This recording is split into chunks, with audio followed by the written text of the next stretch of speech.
Hello అండి, welcome back our channel Sunny Telugu vlogs. ఎవరైనా కొత్తగా మన ఛానల్ చూస్తున్నారా? ప్లీజ్ సబ్స్క్రైబ్ చేసుకోండి. మజ్జి మిరపకాయలండి ఎలా ప్రిపేర్ చేసుకోవాలో వీడియోలో మీ అందరితో షేర్ చేసుకుంటున్నాను. పచ్చిమిర్చిని శుభ్రంగా వాష్ చేసుకొని వాటర్లో అట్లా నేను వీడియో క్లిప్లో చేయించినట్లుగా ఒక చాక్ సాయంతో కానీ పిన్ని సాయంతో కానీ అలా ఘాట్లాగా పెట్టుకోవాలండి. తర్వాత ఒక గడ్డ పెరుగుని తీసుకొని చక్కగా మజ్జిగ లాగా చేసుకొని కళ్ళుప్పు యాడ్ చేసుకొని పసుపు యాడ్ చేసుకోవాలండి. ఒకసారి సరిపోయిందా, ఉప్పు సరిపోయిందా అని ఒకసారి టెస్ట్ చేసుకోవాలి, చూసుకోవాలండి.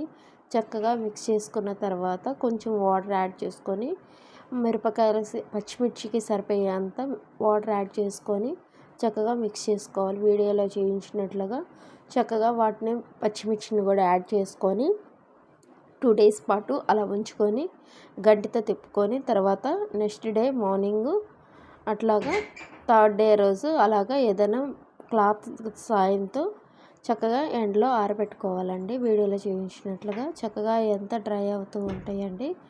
తర్వాత 3 days 4 days పాటు వాటినంతా స్టోర్ చేసుకోవాలి. డ్రై అయిన తర్వాత స్టోర్ చేసుకోవాలి. స్టోర్ చేసుకున్న తర్వాత నెక్స్ట్ అట్లా అయిన తర్వాత పచ్చిమిరపకాయలు ఇట్లా రెడీ అయిపోతాయండి, డ్రై అయిపోతాయి.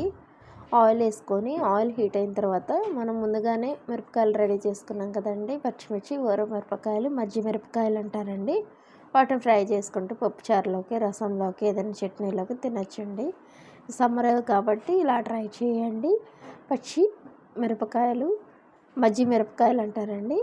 వీడియో కనుక నచ్చినట్టయితే సబ్స్క్రైబ్ చేసుకోండి. Thank you for watching. Take care. See you next video. Bye.